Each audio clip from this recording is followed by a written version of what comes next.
सर्वव्यापी सारे देश में चलाया जा रहा है, जिसके अंतर्गत हमें ऐसे पत्रक पे जो भी ये चाहता है कि गौ माता राष्ट्रमाता बने, गो हत्या बंद हो, तो वो ऐसा चाहने वाले, ऐसा विचार रखने वाले अपने समर्थन दें, अपने दस्तखत करें इस पर।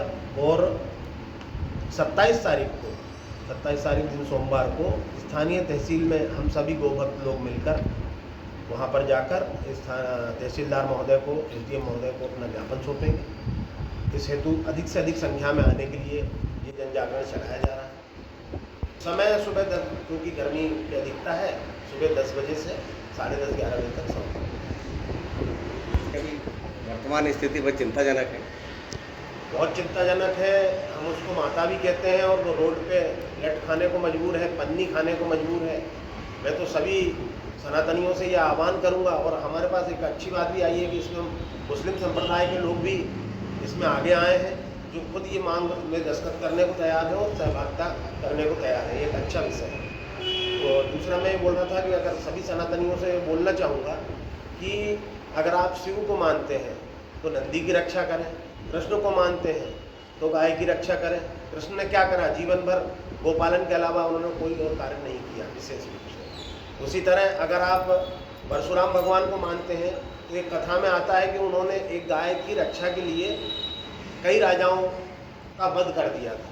तो आप जिसे भी मानते हो माने, गौ माता को भी माने, और इस अभियान में हमें सहयोग करें। हमें मतलब अपने आप का सहयोग करें, क्योंकि गाय बचेगी तो ये प्रकृति बचेगी। पूरा गौ आधारित क्रम था हमारे देश में। अभी जगह विदेश मान रहा है, विदेश में आजकल कंडे की राख खा रहे हैं, जो कि हमारे में लगाते थे, खाते थे। इतनी बड़ी एंटीबायोटिक है वो। गाय के दूध का तो कोई मोल ही नहीं है, उसमें स्वर्ण का अंश होता है, ये सभी लोग जानते हैं। तो इन सभी बातों को लेकर, और गाय ही एक ऐसी प्राणी है चराचर जगत में जो कि उसका अंत तक सारा चीज काम में आती है। चाहे गोबर हो, चाहे गोमातर हो, चाहे बाद में उसका चमड़ा हो, चाहे बाद में उसकी हड्डियां हो, सारी चीज़ों का कुछ ना कुछ उपयोग है।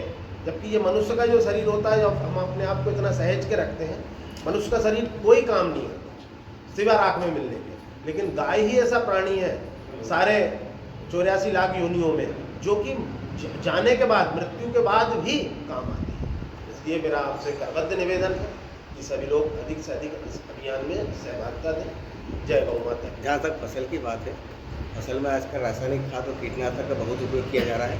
पूर्व में भी जैविक खाद और गो आधारित खाद तैयार किया जाता था, उससे सब लोग स्वस्थ रहते थे। आजकल भयानक बीमारियाँ आ रही हैं। हमें वापस लौटना ही पड़ेगा गो आधारित कृषि की ओर। मन से नहीं लौटेंगे तो जबरदस्ती लौटना पड़ेगा। आज पूरा का पूरा हमारा बेल्ट कैंसर की चपेट में है। हर तीसरे घर में एक कैंसर पेशेंट, एक कैंसर से ग्रसित रोगी आपको मिल जाएगा। चाहे तो आप सर्वे करा लो। और ये मैं जो बोल भी रहा हूँ, ये सर्वे के आधार पर ही बोल रहा हूँ। हम अगर गाय को छोड़ेंगे तो हम तरह तरह की बीमारियों से ग्रसित होंगे ही। गोबर का लीपना अपने आप में एक एंटीबायोटिक का काम करता है।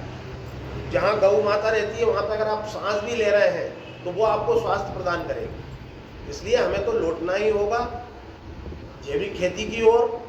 लोग कहते हैं उसमें उपज कम होती है, बिल्कुल ऐसा नहीं है। कई ऐसी व्यवस्थाएं हैं जिससे आप उससे अधिक उपज ले सकते हैं।